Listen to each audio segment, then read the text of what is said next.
Hello friends, orbit path YouTube channel में आपका स्वागत करता हूं। जैसा कि हम लोग देख रहे हैं 1000 जीके के महत्वपूर्ण प्रश्न जो 2024 में सीधे सीधे छपने वाले हैं। तो 2024 के लिए इम्पोर्टेंट क्वेश्चन जो बनने वाले हैं सभी सब्जेक्ट के, मतलब पहले हिस्ट्री पढ़े हैं 200 क्वेश्चन, फिर पढ़ रहे हैं हम पॉलिटी, अभी क्या पढ़ रहे हैं संविधान, पढ़ेंगे जियोग्राफी, फिर क्या पढ़ेंगे इकोनॉमिक्स यानी कि अर्थशास्त्र। ठीक है, ये 4 विषय का जो 200 200 अढ़ाई अढ़ाई सौ के लमसम में जो क्वेश्चन बनने वाले हैं महत्वपूर्ण, वो हम इस वीडियो में कवर कर रहे हैं। पूरे सब्जेक्ट से 1000 क्वेश्चन कराएंगे, उसमें आपको क्वेश्चन जरूर देखने का मिलेगा, क्योंकि ये जो क्वेश्चन है बहुत ही प्रीवियस ईयर देखने के बाद बनाया गया है। ठीक है, तो 264 क्या कहता है, 264 देखेंगे कि भारतीय संविधान मान्यता देता है। तो भारतीय संविधान किसको मान्यता देता है? केवल धार्मिक अल्पसंख्यकों को, केवल भाषाई अल्पसंख्यकों को, धार्मिक व भाषाई अल्पसंख्यकों को, और धार्मिक भाषाई और निर्जातीय अल्पसंख्यकों नहीं। ऑप्शन नंबर सी होगा, धार्मिक एवं भाषाई अल्पसंख्यकों को देता है। ठीक है, केवल धार्मिक नहीं देता है, केवल भाषाई नहीं देता है, धार्मिक व भाषाई अल्पसंख्यकों दोनों को देता है क्या? भारतीय संविधान मान्यता। क्वेश्चन नंबर 265 क्या कहता है दोस्तों? क्वेश्चन नंबर 265 है कि निवारक निरोध कानून के अंतर्गत एक व्यक्ति को बिना मुकदमा चलाए बंदी बनाकर कितने माह तक रखा जा सकता है? एक निवारक निरोध कानून है, ठीक है, उसके अंतर्गत एक व्यक्ति को बिना मुकदमा चलाए कितने दिन तक बंदी बनाकर रखा जा सकता है? तो 3 माह तक, केवल 3 माह तक किसी व्यक्ति को बिना मुकदमा चलाए बंदी बनाकर रखा जा सकता है। ठीक है, किसके तहत? तो निवारक निरोध अधिनियम के तहत। ठीक है, क्वेश्चन नंबर 266 क्या कहता है कि अनुच्छेद 15 एक निषेध करता है कि राज्य किसी नागरिक के साथ केवल निम्न आधार पर भेदभाव नहीं करेगा। ठीक है, तो किसके आधार पर भेदभाव नहीं करेगा? तो धर्म, मूल वंश,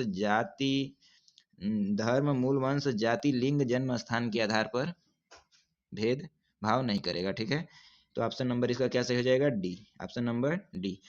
तो अनुच्छेद 15 में क्या लिखा गया है कि धर्म, मूल वंश, जाति, लिंग, जन्म स्थान के आधार पर भेदभाव राज्य नहीं करेगा। ठीक है, क्वेश्चन नंबर 267, क्वेश्चन नंबर 267 क्या कहता है दोस्तों? 267 कहता है कि 267 कह रहा है कि निम्नलिखित में से कौन सा युग्म असुमेलित है? तो कौन असुमेलित है उसको छांटना है। तो अपराध के लिए दोष सिद्धि के संबंध में संरक्षण अनुच्छेद 20 में बिल्कुल सही है, लिखा गया है। प्राण एवं दैहिक स्वतंत्रता अनुच्छेद 21 में लिखा गया है। निरोध एवं गिरफ्तारी से संरक्षण अनुच्छेद 22 में लिखा गया है, बिल्कुल लिखा गया है। मानव दुर्व्यापार एवं बलात्श्रम अनुच्छेद 24 में नहीं लिखा गया है, तो यही ऑप्शन सही होगा। तो बलात्श्रम किस में लिखा गया है? अनुच्छेद 23 में। किस में लिखा गया है? अनुच्छेद 23 के तहत बलात्श्रम लिखा गया है। ठीक है, अनुच्छेद 24 में क्या लिखा गया है? तो अनुच्छेद 24 में लिखा गया है कि कारखानों आदि, जो कारखाने आदि हैं उसमें जो बालक हैं, क्या है? कारखानों आदि में बालकों के नियोजन का प्रतिषेध किया गया है। ठीक है, तो कारखानों आदि में बालकों का नियोजन का प्रतिषेध किया गया है। क्वेश्चन नंबर 268, 268 क्या कहता है कि भारत के संविधान का कौन सा भाग कल्याणकारी राज्य की आदर्श की घोषणा करता है? तो कौन सा ऐसा भाग है जो राज्य के कल्याणकारी आदेश की घोषणा करता है? तो वह राज्य का नीति निर्देशक तत्व होगा। कौन सा? राज्य का नीति निर्देशक तत्व होगा। किसमें लिखा गया है? भाग 4 में। किसमें? भाग 4 में वर्णित है राज्य के नीति निर्देशक तत्व। टोटल भाग 22 हैं, टोटल जो अनुसूचियां हैं 12 हैं, और टोटल अनुच्छेद कितने हैं? 395। तो याद रखना, टोटल अनुच्छेद 395, भाग 22 और अनुसूची 12। तो कौन सी भाग में है राज्य का नीति निर्देशक तत्व? है भाग 4 में। तो भाग 4 कितने तक है? 36 से, अनुच्छेद 36 से 51 तक भाग 4 है। कितने तक? अनुच्छेद 36 से 51 तक। 12 से 35 तक मूल अधिकार है, 36 से 51 तक क्या है? राज्य के नीति निर्देशक तत्व, जिसे डीपीएसपी कहते हैं। क्या कहते हैं? डीपीएसपी। क्वेश्चन नंबर 269 क्या कहता है? भारत में न्यायपालिका का कार्यपालिका से पृथक्करण किसके व्याधित है? तो न्यायपालिका से कार्यपालिका का पृथक्करण किससे व्याधित है? तो किसमें है, मतलब निर्देशित किसमें दिया गया है? ऑप्शन नंबर बी, राज्य के नीति निर्देशक तत्व में। ठीक है, राज्य के नीति निर्देशक तत्व में लिखा गया है न्यायपालिका से कार्यपालिका का पृथक्करण। ठीक है, राज्यपालिका से न्यायपालिका का पृथक्करण किसमें है? अनुच्छेद 50 में। किसमें है? अनुच्छेद 50 में। क्वेश्चन नंबर 270, क्वेश्चन नंबर 270 क्या कहता है दोस्तों कि संविधान के 42वें संशोधन द्वारा जो अमेंडमेंट हुआ था, सुधार होता है तो संविधान संशोधन बोलते हैं उसको, तो 42वां संविधान संशोधन के द्वारा, जिसे मिनी कॉन्स्टिट्यूशन भी कहते हैं, के द्वारा कौन सा सिद्धांत राज्य की नीति निर्देशक तत्व में जोड़ा गया? तो 42वें संविधान के द्वारा कौन सा सिद्धांत राज्य की नीति निर्देशक तत्व में जोड़ा गया? तो ऑप्शन नंबर बी होगा, उद्योग के प्रबंधन में कामगारों की सहभागिता। एक किसमें है? ए डीपीएसबी में है, 43A में। ए भी डीपीएसबी में है। उद्योगों के प्रबंधन में कामगारों की जो सहभागिता है वो डीपीएसबी के अनुच्छेद 43A में है। अनुच्छेद 43A में है। तो डीपीएसबी कितना है? अनुच्छेद 36 से 51 तक। तो कामगारों की सहभागिता 43A में, किसमें? 42वां संविधान संशोधन के द्वारा। 271 क्या कह रहा है कि सुमेलित कीजिए। सुमेलित करना है 271 को। तो क्या सुमेलित करना है देखते हैं। अनुच्छेद 40, अनुच्छेद 40 क्या कहता है? ग्राम पंचायतों के गठन की बात करता है। बिल्कुल सही है, इसका यही होगा। अनुच्छेद 41 काम करने का अधिकार, बिल्कुल सही है, अनुच्छेद 41 काम करने का अधिकार ही कहता है। और जो अनुच्छेद 44 है, समान नागरिक संहिता, क्या होता है? Uniform civil code, uniform civil code, UCC, ठीक है, समान नागरिक संहिता। अनुच्छेद 48 क्या कहता है? कृषि एवं पशुपालन का संगठन। अनुच्छेद 48 कृषि एवं पशुपालन का संगठन। अनुच्छेद 40 ग्राम पंचायतों का संगठन। अनुच्छेद 41 काम करने का अधिकार। और क्या है? अनुच्छेद 44 क्या है? समान नागरिक संहिता। अनुच्छेद 48 कृषि एवं पशुपालन का संगठन। तो भाग जो 4 है जिसमें डीपीएसपी लिखा गया है, और भाग 5 जिसमें केंद्र के बारे में जो वर्णित है, राष्ट्रपति, उपराष्ट्रपति, प्रधानमंत्री, इनसे क्वेश्चन जो पेपर में आते हैं, लगभग 70% जो क्वेश्चन पॉलिटी के होते हैं वो इन्हीं भाग से आते हैं। भाग 3, 4, 5, भाग 3, 4, 5। क्वेश्चन नंबर 272 देखेंगे। क्वेश्चन नंबर 272 क्या कहता है कि संविधान निम्नलिखित में से किसके शोषण के विरुद्ध अधिकार स्वीकृत करता है? तो किसके शोषण के विरुद्ध? बच्चों के, स्त्रियों के, जनजातियों के, दलितों के। बच्चों के भी करता है, और स्त्रियों के भी करता है, और दलितों के भी करता है, जनजातियों को नहीं करता। तो किसके शोषण के विरुद्ध अधिकार देता है? बच्चों के, स्त्रियों के, दलितों के। तो ऑप्शन नंबर कौन सही हो जाएगा? ऑप्शन नंबर सी सही हो जाएगा, केवल 1, 2 और 3। ठीक है। अब क्या? क्वेश्चन नंबर 273, क्वेश्चन नंबर 273 क्या कहता है दोस्तों कि भारत के संविधान में अंतर्राष्ट्रीय शांति और सुरक्षा की अभिवृद्धि का उल्लेख कहाँ है? तो जो अंतर्राष्ट्रीय शांति और सुरक्षा है उसकी अभिवृद्धि का उल्लेख कहाँ है? तो कहाँ है? राज्य के नीति निर्देशक तत्व में। कहाँ है? राज्य के नीति निर्देशक तत्व में। क्वेश्चन नंबर 274, क्वेश्चन नंबर 274 कह रहा है, क्वेश्चन नंबर 274 कह रहा है कि निम्नलिखित में से कौन सा एक राज्य के नीति निर्देशक सिद्धांतों का उद्देश्य नहीं है? तो कौन राज्य के नीति निर्देशक तत्व में नहीं लिखा गया है, इसका मतलब यह है। तो कौन नहीं लिखा गया है? ऑप्शन नंबर ए देखेंगे, एक कल्याणकारी राज्य की स्थापना, बिल्कुल सही बात है, लिखा गया है। दूसरा है सामाजिक आर्थिक न्याय को सुनिश्चित करना, लिखा गया है। और तीसरा है एक धार्मिक राज्य की स्थापना करना। ये हमारे संविधान में कहीं भी नहीं लिखा गया है कि धर्म की तरफ हमारा संविधान, थोड़ा सा भी धर्म के प्रति हमारा संविधान का झुकाव नहीं है। तो धर्म की जहां भी बात हो उसे गलत ही मान लेते हैं। संविधान में कहीं धार्मिक राज्य, धार्मिक देश, धार्मिक लोकतंत्र की बात करता ही नहीं है। तो ऑप्शन नंबर डी क्या है? एक धर्मनिरपेक्ष राज्य की स्थापना। धर्मनिरपेक्ष मतलब धर्म रहित, जिसमें धर्म की कोई मान्यता है उस तरह का ना हो। तो धर्मनिरपेक्ष राज्य की स्थापना करना। तो ऑप्शन नंबर सी गलत हो जाएगा, मतलब सही हो जाएगा इस प्रश्न के अनुसार। ऐसे तो गलत है। क्वेश्चन नंबर 275, क्वेश्चन नंबर 275 क्या कह रहा है? क्वेश्चन नंबर 275 कहता है कि भारतीय संविधान का अनुच्छेद 40 जो है, भारतीय संविधान का अनुच्छेद 40 राज्य को सार्थक कदमों हेतु परामर्श देता है। तो किसमें परामर्श देता है? अनुच्छेद 40 क्या कहता है? सीधा सीधा साथ तो किसका बात करता है? ग्राम पंचायतों के संगठन के संबंध में जो है सार्थक कदमों का परामर्श देता है। यानी अनुच्छेद 40 जो है ग्राम पंचायतों के गठन की बात करता है, संगठन की बात करता है, गठन की नहीं, संगठन की। क्वेश्चन नंबर 276 क्या कहता है? क्वेश्चन नंबर 276 कह रहा है कि भारत के संविधान के अनुच्छेद 44 में दी गई समान नागरिक संहिता, जो अनुच्छेद 44 में दी गई है यूनिफॉर्म सिविल कोड समान नागरिक संहिता के बारे में निम्नलिखित में से कौन सा कथन सही नहीं है? तो कौन कथन सही नहीं है? तो ऑप्शन नंबर इसका कौन सही हो जाएगा? ऑप्शन नंबर ए सही हो जाएगा कि यह प्रत्येक भारतीय नागरिक का एक मूल अधिकार है। बिल्कुल नहीं, यूनिफॉर्म सिविल कोड प्रत्येक भारतीय नागरिक का अधिकार नहीं है। ऑप्शन नंबर बी क्या कर रहा है? भारत के पूरे राज्य क्षेत्र में नागरिकों के लिए सुनिश्चित करने का जो प्रयास करेगा, तो नागरिकों के लिए जो एक चीज है, एक नियम सुनिश्चित करने का प्रयास करेगा, क्या? Uniform civil code.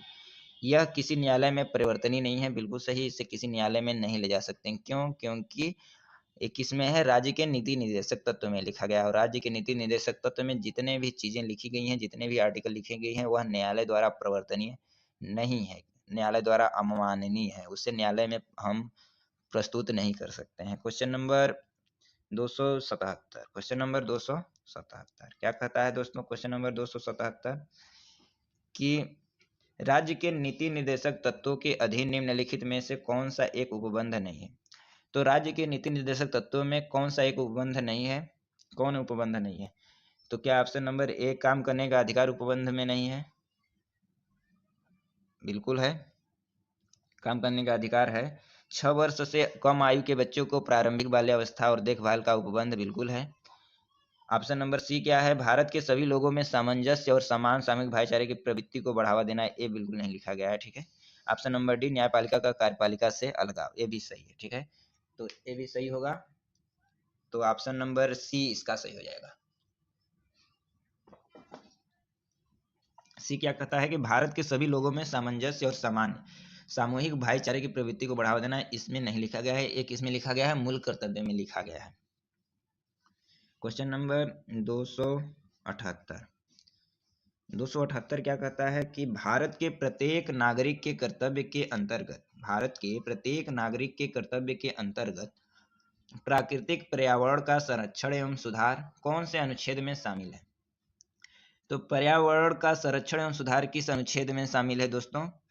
तो ये बिल्कुल गलत यहाँ ऑप्शन दिया गया है, हमको लग रहा है अनुच्छेद 48 क में होना चाहिए। ओ सॉरी, मैं 7वें नंबर पर है क्या?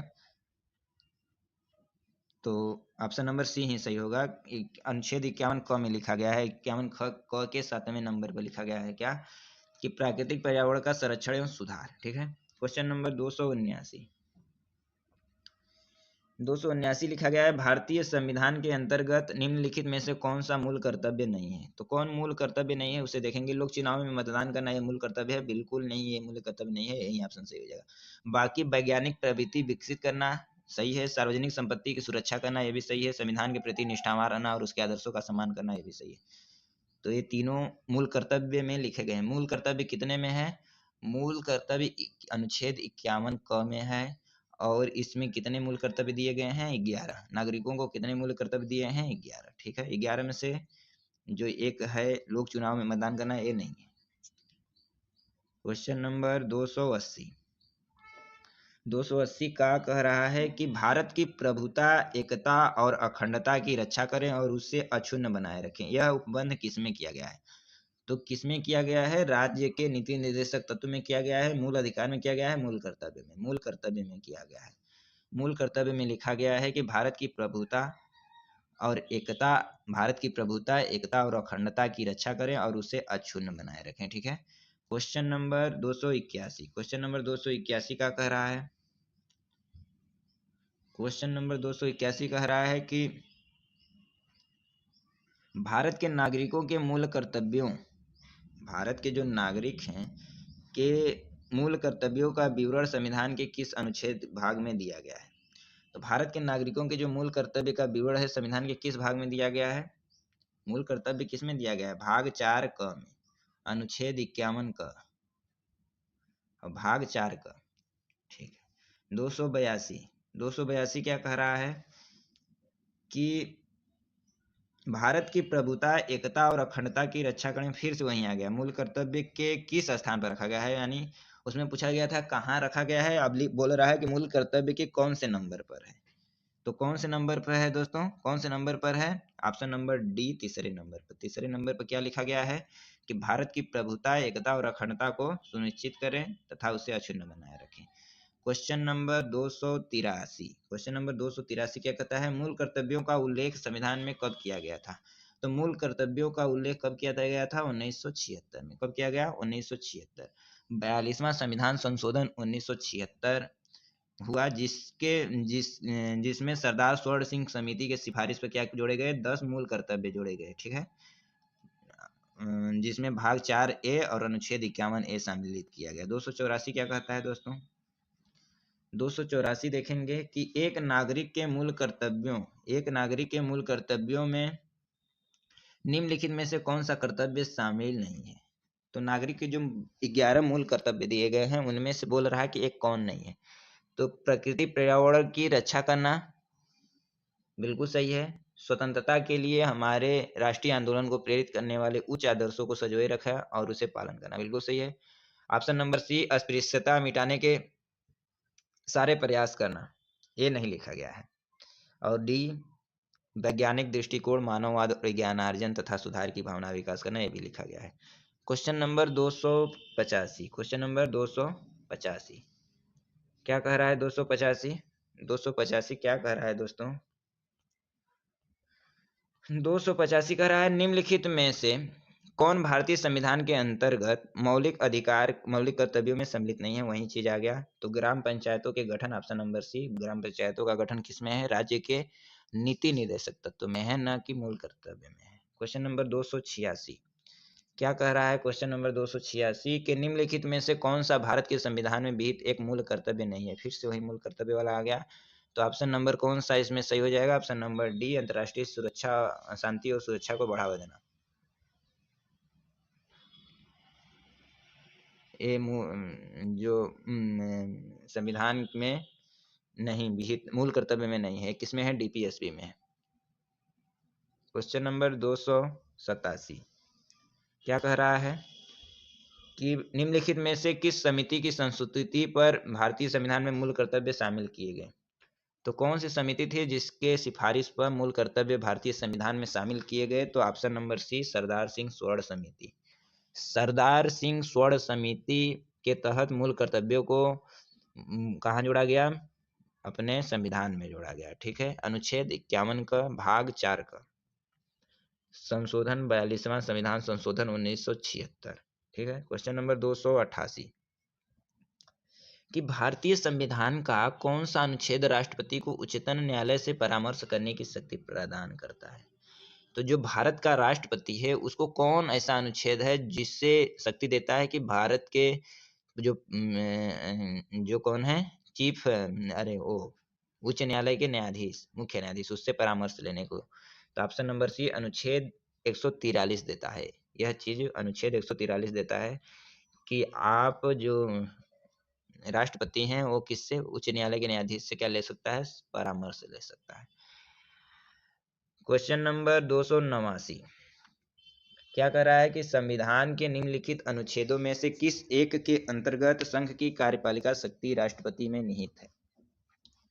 तो कौन सा अनुच्छेद है? अनुच्छेद 53।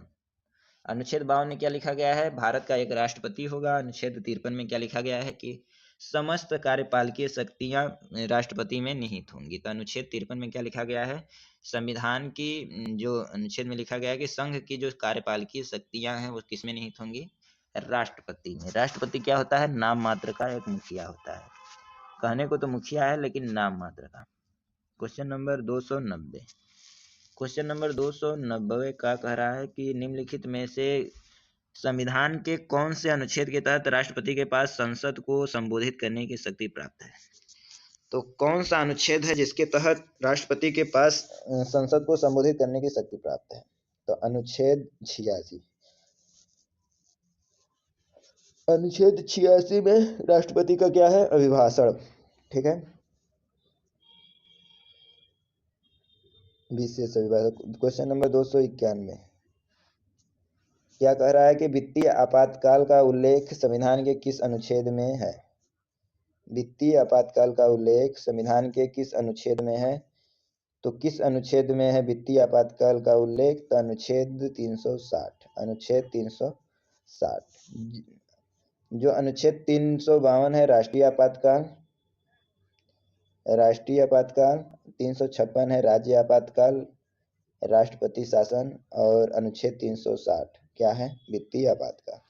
तो भारत में अभी वित्तीय आपातकाल एक बार भी नहीं लगा है। ठीक है, वित्तीय आपातकाल एक बार भी नहीं लगा है। और जो राष्ट्रीय आपातकाल है 3 बार लग चुका है, 1962 में, 1965 में और 1975 में। तो 291 दोस्तों आज के लिए बस इतना ही। आगे देखेंगे 292 से कल। तो धन्यवाद।